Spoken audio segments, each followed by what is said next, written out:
Hello, this is Shauna with Soymilkmuse, and today I'm going to make myself a fan journal based on the Outlander series. So I have, for inspiration, this book jacket, which the jacket's beat up, the book itself is in great condition. So I'm not actually using these. I'm simply using it for inspiration because this, I'm pretty sure, is the first edition. It's dated 1991 anyway, Delacorte Press. So yeah, this one it's gonna stay in my collection. But the jacket is really pretty. So looking at the elements we've got here, we've got the She Do, we've got the, Jamie's mom's pearls, we've got some flowers, there's the plaid, of course, a leather bag, there's some greenery, kind of the valley there, some stone, of course. So that one's pretty cool. And I also brought in some of the other ones I have that have pictures. So we have Dragonfly and Amber, which is similar with the plaid. There's the dragonfly, the chalice, and the flowers again, which are kind of this pinky peach color on both of them. So that's pretty cool. My copy of Cross Stitch, which was Outlander published in the UK. The first edition over there was published as Cross Stitch rather than Outlander. The publishers over there thought that was a good idea. So also published in 1991. So there we have the stone, Claire and Frank, excuse me, the hills there, mountains, and then we have the Voyager cover, which has the ship, and I actually had another book cover that I had taken apart that had a ship, but I dug it out and looked at it, and it didn't look, right for what I'm going here for. The thistle, the coins, the map, the, all of that goodness. And then Drums of Autumn. This one published later. I picked it up for $2. It's a pretty good price. But once again, there's that plaid, and there's forget-me-nots. There's a comb and an axe, leaves. So these being our inspiration, I'm going to set these back out of my way. These are all going back on my shelf in my bedroom. That's where I keep my Outlander books. So I pulled in some fabric I really love. This kind of reminds me of the colors a little bit and the ornate, quality of the She Do, and the clock, with the gold, and the broken glass is interesting to me. Yeah, so I think this would be pretty. This one also seemed really pretty with the flowers. The black background. It kind of almost reminds me of like 40s florals, except this is a bigger pattern probably than most of the 40s florals. But I think just because I love it so much, I might go with the green. I'll show you two other options. By the way, we're making the cover out of this box here. So if you have a cereal box or a large food box like this, that would work perfect for your purposes here. The decision making is the hardest part. I literally spent hours this morning trying to figure out what I wanted to do with the cover. So I also have this tablecloth I picked up on clearance for like, I don't know, it was $1 maybe, $2, something like that. But it's very red and green, and it's very Christmas. So it's not the same plaid, obviously, but it's plaid.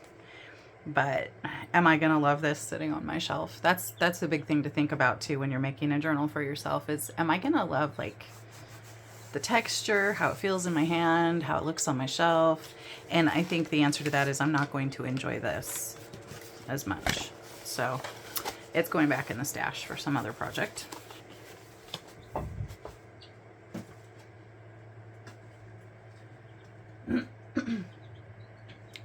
I also had these, and I thought about going in a blue direction, which is not so much inspired by this cover, but does remind me of like Claire's blue vases, you know. And I do have a couple small blue vases on the shelf where these would live, where the book would live. But ultimately, I think, I don't know, I'm drawn to the green for some reason. So these will be for a future journal. And then I also have these in the greens, but I think, you know, this one at least is a kind of a plaid, but it is a heavier weight fabric. So maybe for like the inside of the spine or something there. And then this herb fabric, but you know, I can definitely use that for something else. So we're going to stay in this realm, I think. I don't think this goes with this fabric very well, with the gilded fabric. So put that aside. I don't know if I'll use this. I do love paisley. That's one of my favorites. We'll keep these in mind for spine and stuff like that. Okay, so fabric is chosen. Process of elimination often works when you can't decide. But you could also paint your cover. You know, pretty much anything you like, you can do.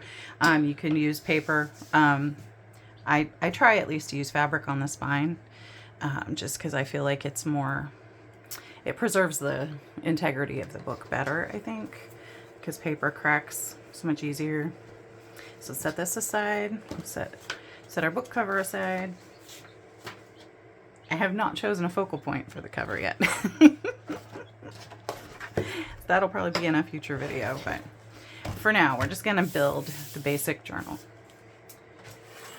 I'm going to pull in my metal ruler because this is the way I like to do it. You could use scissors for this part. I just find I get cleaner lines if I do it this way. So I'm going to get my craft knife, and I'm going to start taking this box into its component pieces.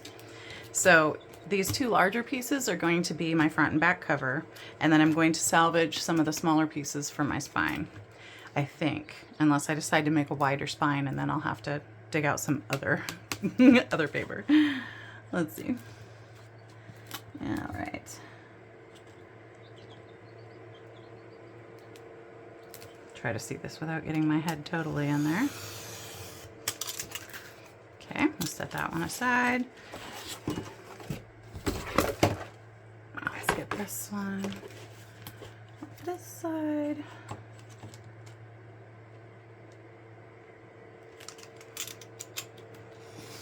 I'm going just to the, could be a page tab. See this raised kind of area where the box was folded. I'm keeping that on these pieces rather than the cover piece, because then I just have to trim it again off of that. This way I only have to trim the pieces that I am going to use for my spine. And I get these huge World's Best mac and cheese. I get these at Costco. My partner really likes this mac and cheese. So I usually have one in the freezer for times when I don't have the time or the energy to cook or to make a side dish. The ingredients aren't too bad. It's not organic, which I would prefer, but it's, you know, for convenience food, it's pretty decent. Okay. I'm going to take off this small bit here.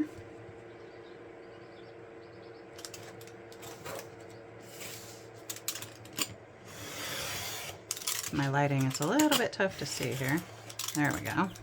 That one I'm probably just going to bin. Okay, then we're going to go, let's do this one since it's, the fold is going to be, we're going to leave it with this piece.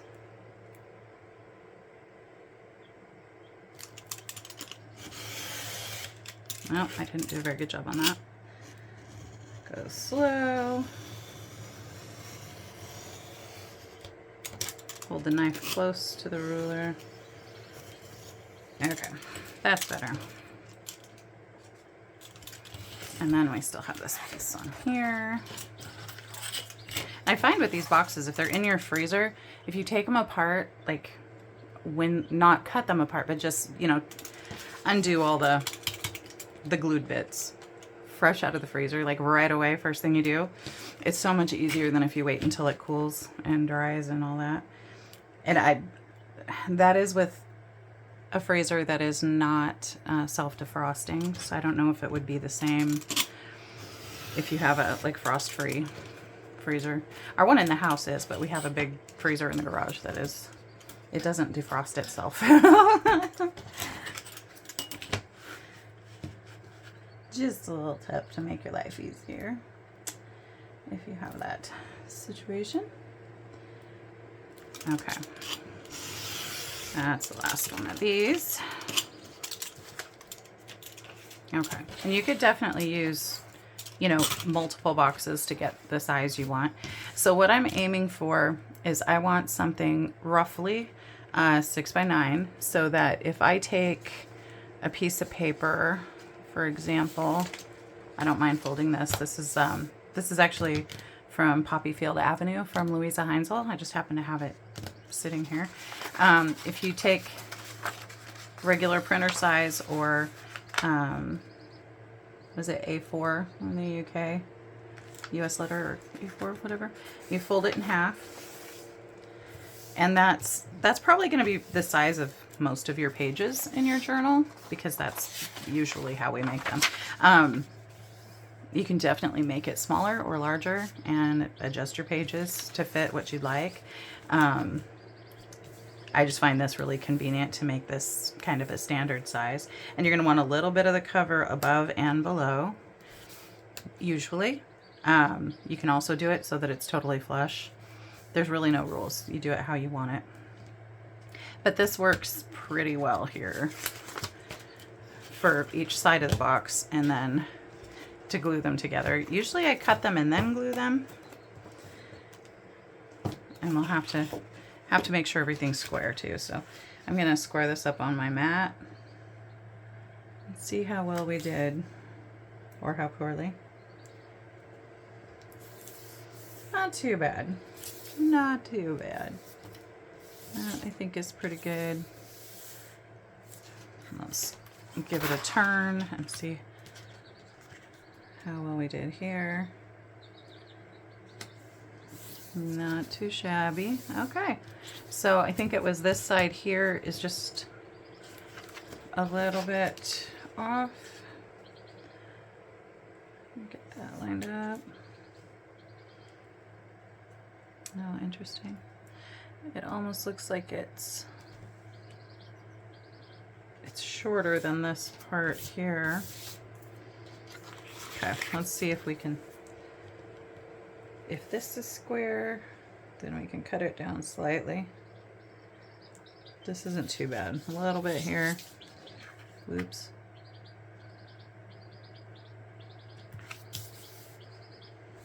Okay, that's not quite even either. This side looks pretty good though. So we're gonna make this one as level as we can. See if we go to the 3/4 inch.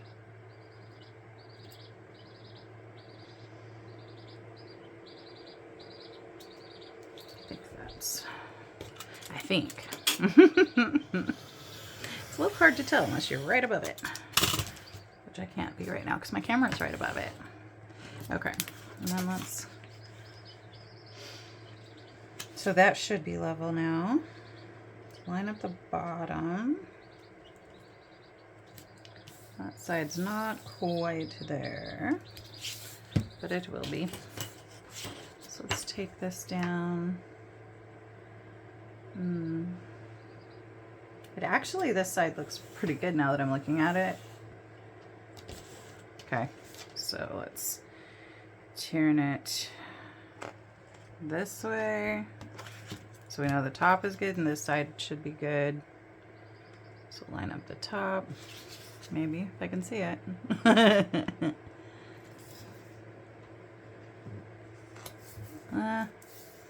It doesn't look as good now. There's probably better mats. And it only needs to be as perfect as you want it to be, so there's that too. This one, yeah, it's just slightly off. Just slightly. Okay.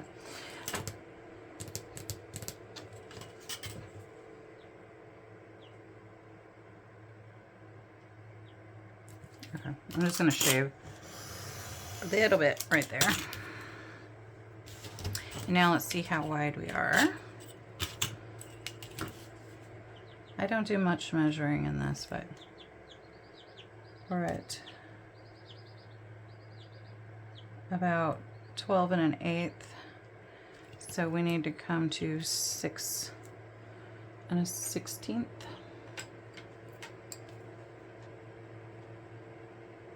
Because we want to cut this in half.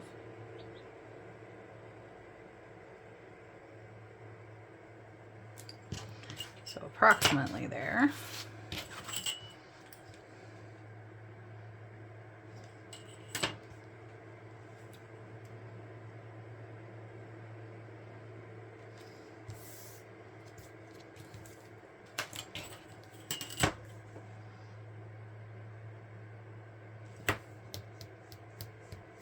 There's 6. And that's 16th. There's better ways to do this. You're probably going to be way faster at this than I am. Let's see. It's been a while too since I built a cover, because most of the covers I've been doing flip throughs of recently, actually I built a long time ago. But it was definitely time. Okay. This will help me line it up better, just to put marks closer to the edges.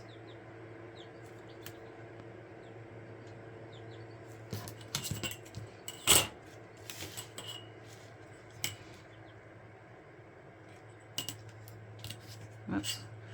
And now I just have to line those up, hopefully. And we can definitely square it up again after we've glued the pieces. Now this one, the other piece. Here, let me turn it over so we can see it better. Okay, it's a bit tall still. So let's see how square or not we are. Yeah, seems like there's a little bit here that needs to come off. That side doesn't look too bad right now.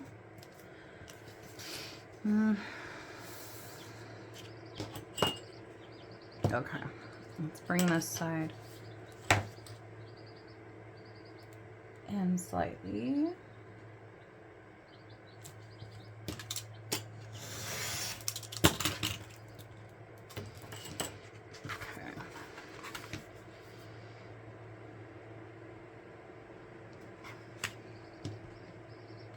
Okay, so I'm going to cut this side. I'm going to come to, I think, the half here.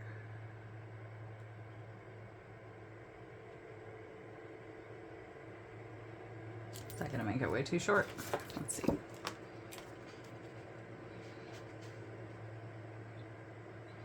Yep, it is. So we're going to go to the quarter line there, because that's what I did on the other one.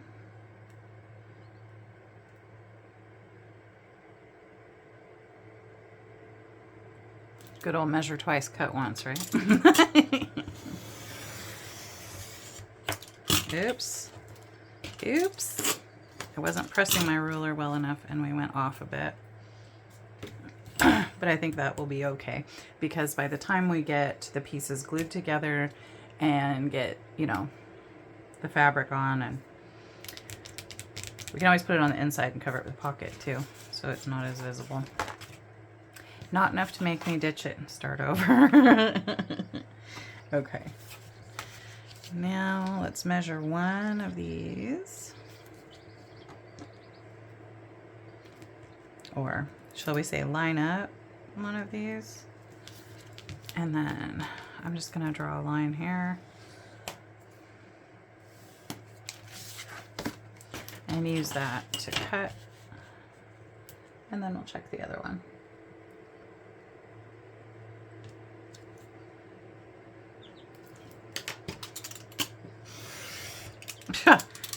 See what I did there? Oopsie, come on.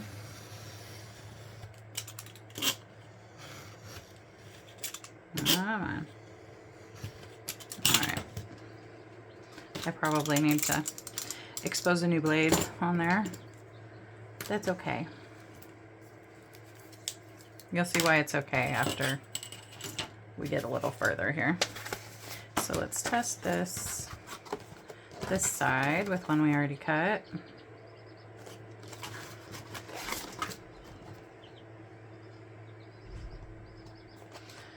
Okay. Let's test it with this. That's still fine. It's actually a bit long. So, okay. Let's glue these together. I'm going to put this little faux pas on the side that I'm going to cut again. And I'm putting the glossy side to the not glossy side, so I feel like it'll grab better that way. So when your cover is finished, one side will be glossy and one won't, but that's not going to matter. There's ways around, you know, ways around that. This is a little bit scrag here, but that's okay. We shall fix it. So I'm going to use Fabrifix.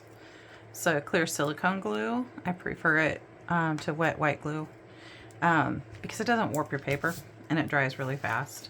It gives you enough time to work with it, but it still dries pretty quickly. So I'm going to go all the way to the edges. And I know I'm going to be trimming this, so I want to get plenty of glue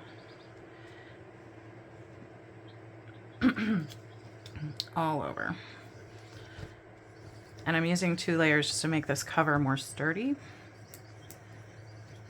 2 layers of the chipboard.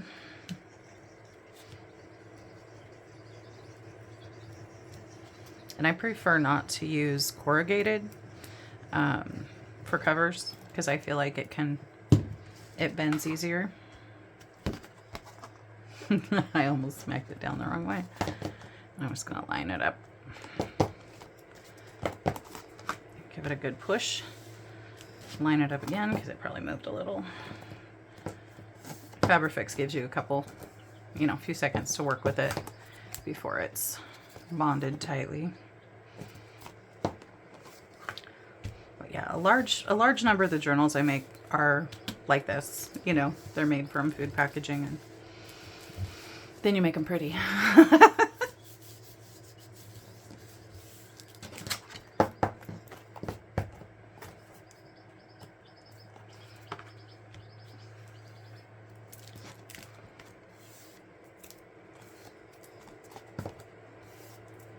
Okay, set that aside, and let's do this one. And let's put the glue on the smaller piece so we don't over glue as much.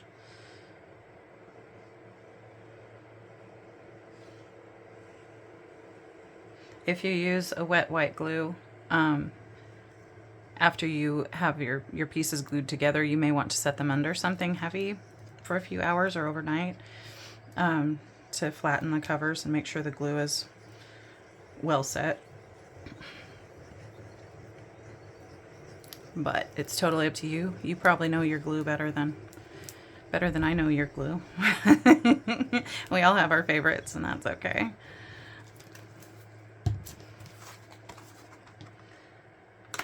Line it up. Make sure that I'm adjusting it to the side that is, you know, that will be flush, since this one I screwed up.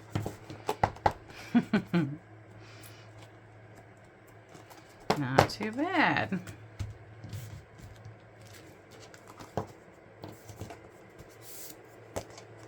Okay, I'm gonna let those sit for just a minute so they don't slide around when I'm trying to trim them. and pull in some of the things just to show you real quick. Stuff I'd been saving for this journal. I had in like cardboard magazine files, you know, that stand up and you chuck your magazines in or whatever. I keep these bags, like just Ziploc bags. And this one I've been keeping probably for, I don't know, 3 years or more. And this was my first copy of Outlander that I ever read. And I read it to death because I read it more than once. And I thrifted it, so it was already used when I got a hold of it. And it, you know, pages started falling out, and I was like, okay, it's time. It's time. It can retire. So I'll be using book pages out of this. I tossed around the idea of actually using the cover on my cover. I may do that, which I think would have looked really cool with the blue fabric, but yeah, we'll see. We're not there yet. And then I just kept chucking things in here as I would go through my stash for other journals, and I'd see something and think, oh, that would go good in the Outlander book, or the Harry Potter journal, or the, you know, whatever, you know, ocean theme. So I have quite a few of these bags set aside to make journals with.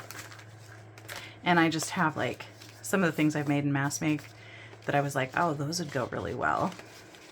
And so I just kept chucking stuff in. There's even part of a tea box, white rose. I'm not sure why this one made it in there. The only thing I can think is the rose scent from King Louis, you know. I don't know. And then there's a passenger pigeon. This was a digikit from Pam at the Paper Outpost here, just one of the pictures. This is also a digikit from Pam at the Paper Outpost, and it is Forget-Me-Nots. And then a postcard of Versailles that I found when I was thrifting. Let's see, we've got a couple of Forget-Me-Not die cuts. And then this Lady Grey tea. Some Scotland playing cards I thrifted. And this paper has a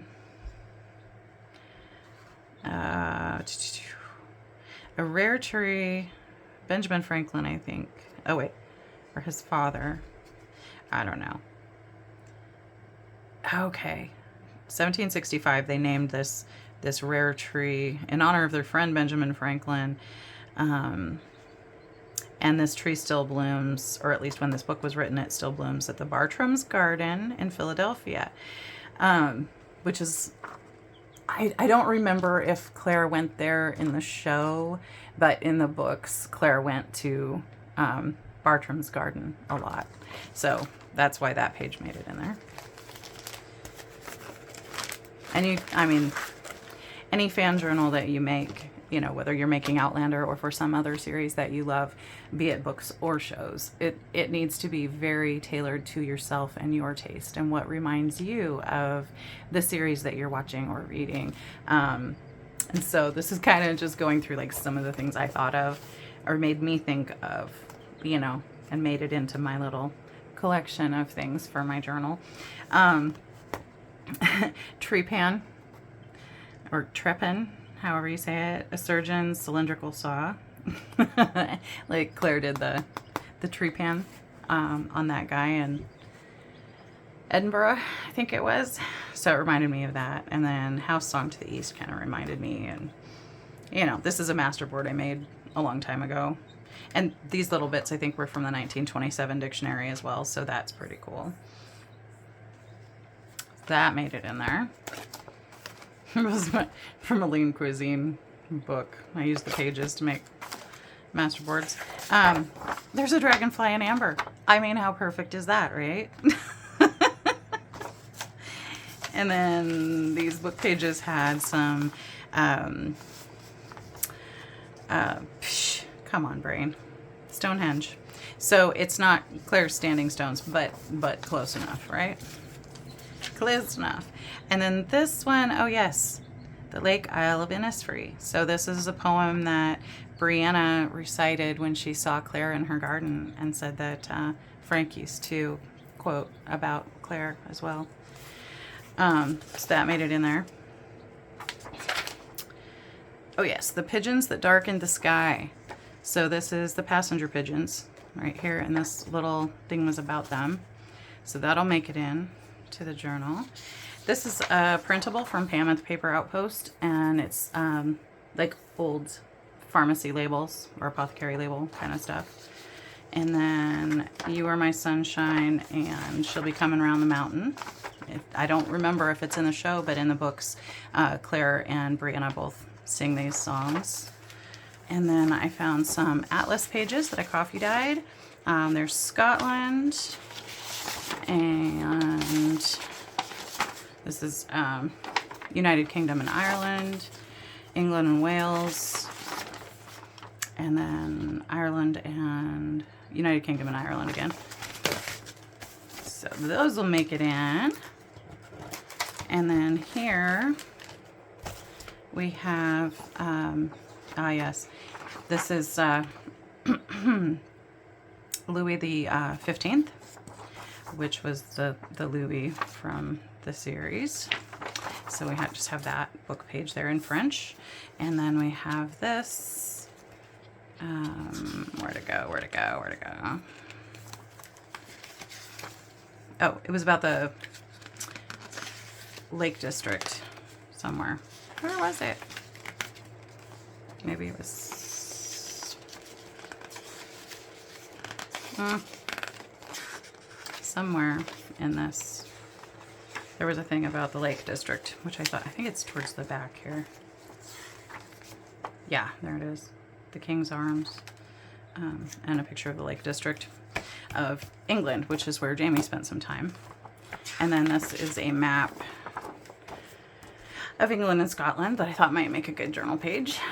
And then in here we have some George Washington and other 18th century stuff. And this is actually Louis the 14th, or Louis the 13th maybe. But I thought some of the pictures, no, 14th. I thought some of the pictures were kind of cool, so some of that might make it in there.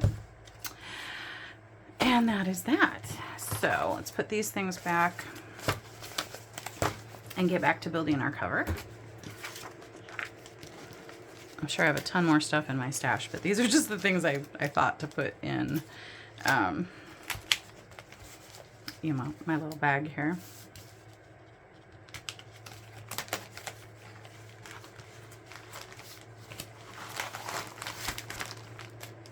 Okay, how are we doing? Good. We are doing good. I'll put this over here too. Okay, now let's measure a little bit. So if that side's our spine, I think our height is fine. I'm okay with that. And then for depth, let's go like maybe here.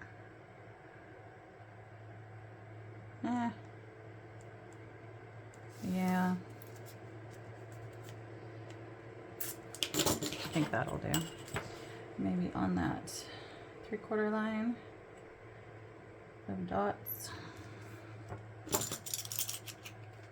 Okay, we're gonna go slow and try to keep it steady next to the ruler.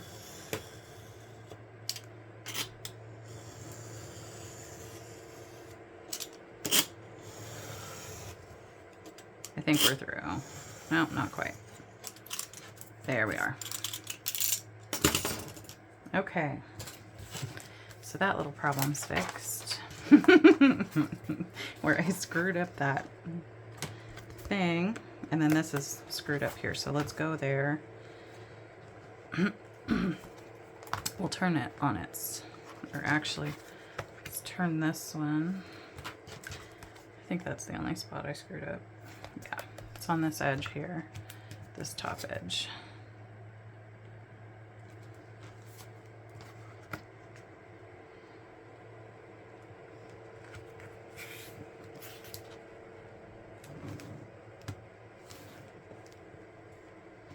Make sure it lines up well.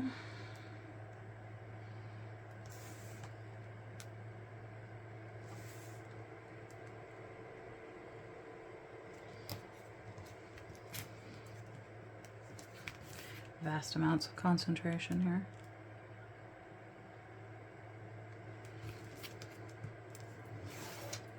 That's pretty good. Okay, so let us draw a line.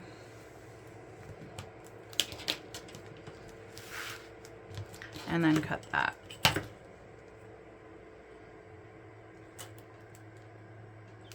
So going just barely inside that line, because I think that will make it, oopsie. Yeah, should make it good.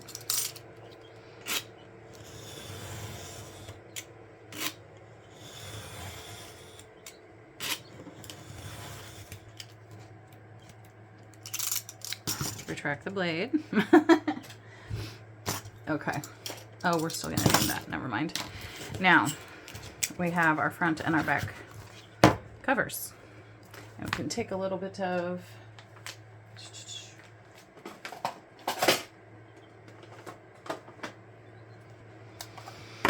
a sanding block or sandpaper or nail file. If you've got spots that are not quite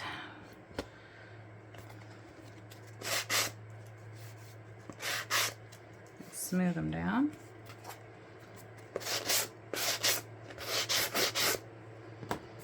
So there's that scraggy edge I was talking about. And we just took care of that. So you can hear the baby chicks. I tried to cover their brooder so they would take a nap, but they're not having any of it.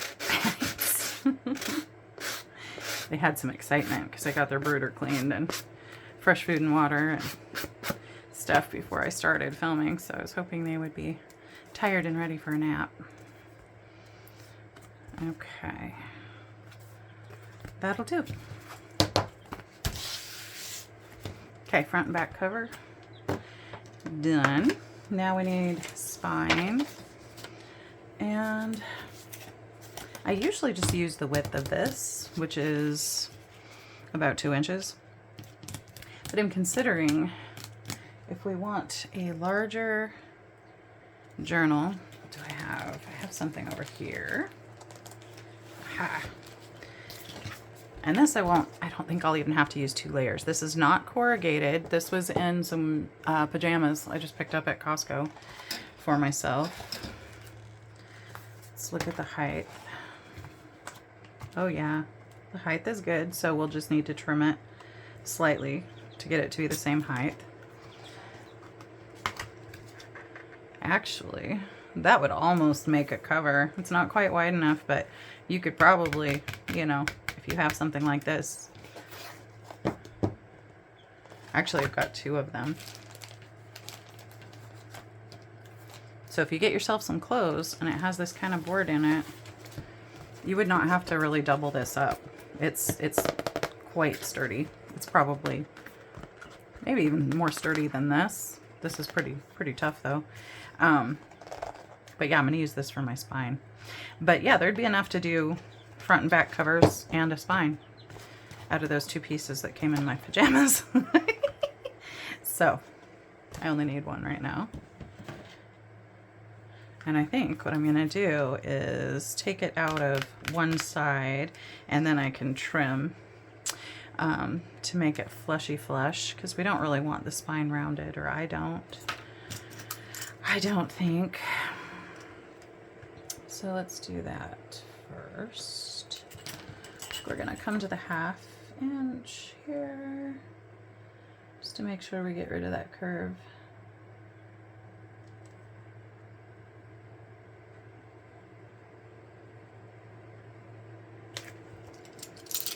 Okay, that's pretty good.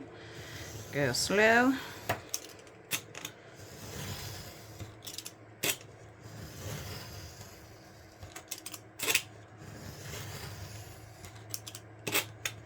I don't think I've moved. Yeah, definitely thicker than the other. It takes more passes to get through it. Okay, and then I would like to have,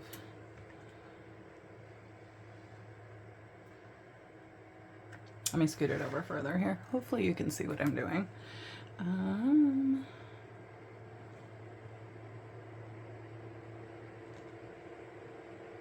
that's pretty good.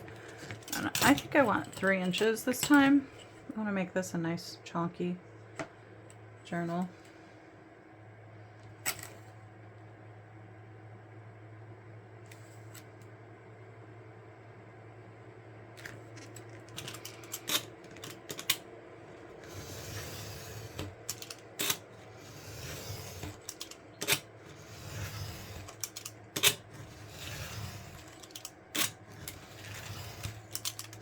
Okay, there we go. Now we have our spine, and we didn't even have to glue it together. Go us. Oh, I think we have to adjust the height still. We do. Okay. It's not terribly far off, but just enough.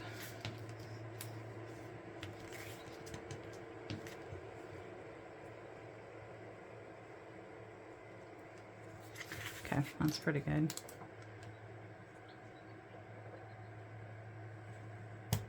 Drew my line.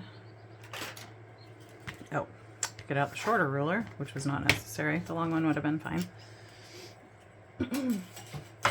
When I first start breaking down one of those big boxes, I find the 18-inch ruler is more convenient than the 12.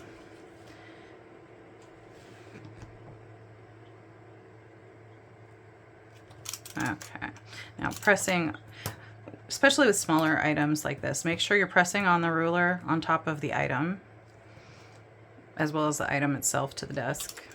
It seems to hold still better that way, so your ruler doesn't, your paper underneath doesn't slide. There we go. There we have it. Whoopsie. Drop that on the floor instead of in the trash can. That's okay. I'll pick it up later.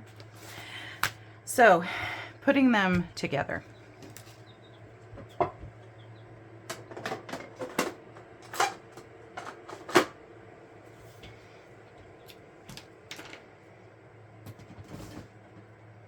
You can use book tape. You can use fabric. You can use both. I don't really suggest using paper, especially for something that's going to be this heavy, have this many signatures and this much weight. If you do use paper, I would suggest reinforcing it with either tape or fabric or lace or something. I think in the long run, you'll be happier. I have this linen book tape that I like to use some. I particularly like to use it when I'm reinforcing an old book cover. I don't use it quite as much when I'm making these ones because it's so narrow. You can get it wider for sure, but it kind of combines the ease of book tape with fabric as well, so it's pretty good that way. This was the first roll of book tape I bought, and I've still got some, so yeah, I don't use that one very often. And then I've gone through quite a few of these. This is another book tape. It's Book Guard book tape is the brand. You just want to find something that is, if you want your journal to last a long time, choose a book tape that is acid-free and or archival, because you don't want things like this to happen. Okay, this is not from bugs. This powder in here, this is like some adhesive or something in here. It's just terrible. I had to put it in a bag. I spent $15 on this book from like thrift books because I wanted this particular volume.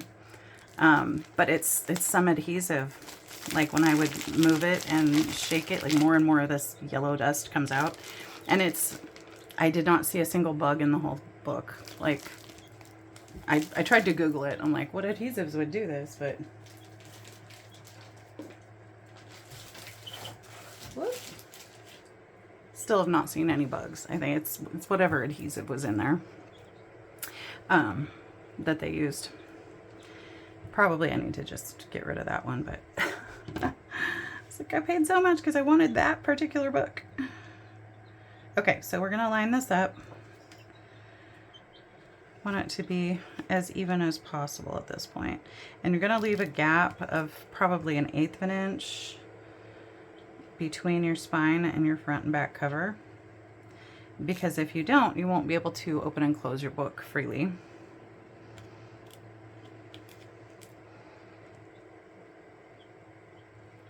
I want to make sure I've got enough space there. And you want them to be aligned at the bottom. So you can see through there.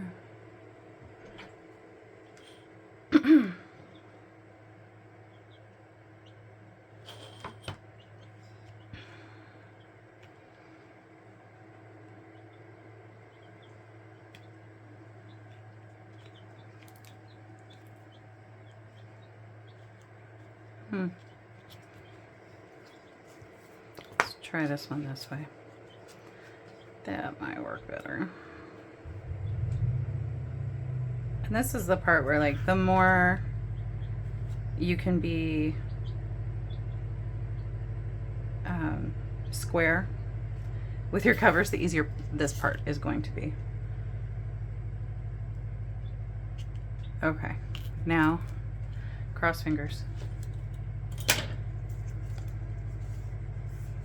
We may have to move one of them slightly again. I'm gonna find the spot in my tape here. Okay. If I was relying solely on the tape, I would probably put some glue under it, but because this is only my first layer of attaching my spine to my cover, I am not going to worry about putting glue underneath it. Okay, so I'm gonna go above it and actually stick it to the table. And then I'm gonna gently bring it down onto the book, onto our cover. Okay. And then pull a little bit more out and cut it with my scissors. Okay, you're gonna wanna put your finger or something under the tape, unless you're over the edge of your desk, because you don't want to have your tape all stuck down to the desk. Ah, there we go. I didn't get mine quite long enough. Now we're gonna repeat the same process on this side, double checking that it still looks good.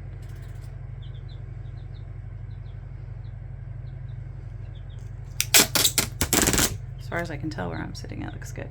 Okay, sitting it down on the desk, and then gently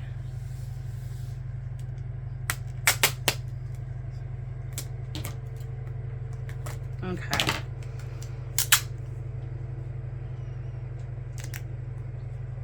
Folding down the edge so I don't have to hunt for it again. Okay, now we can lift our book.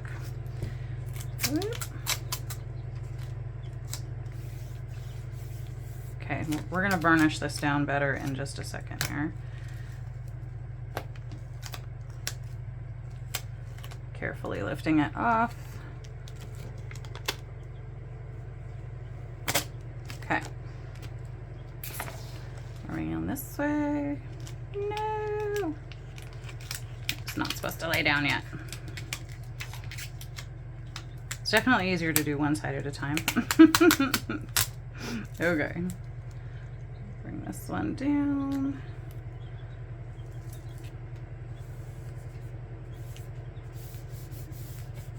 Okay. That is all right. Take this off. Down here.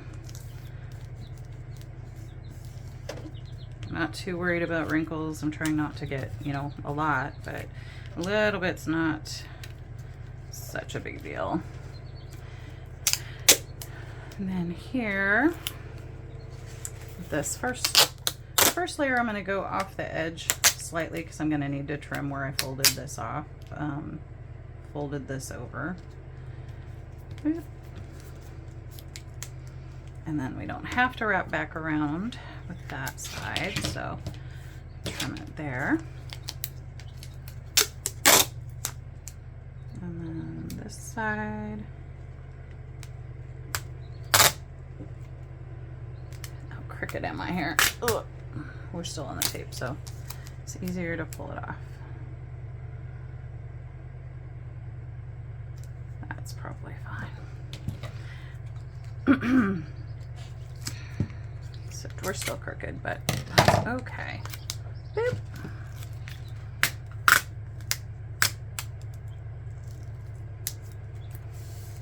Okay, that will do.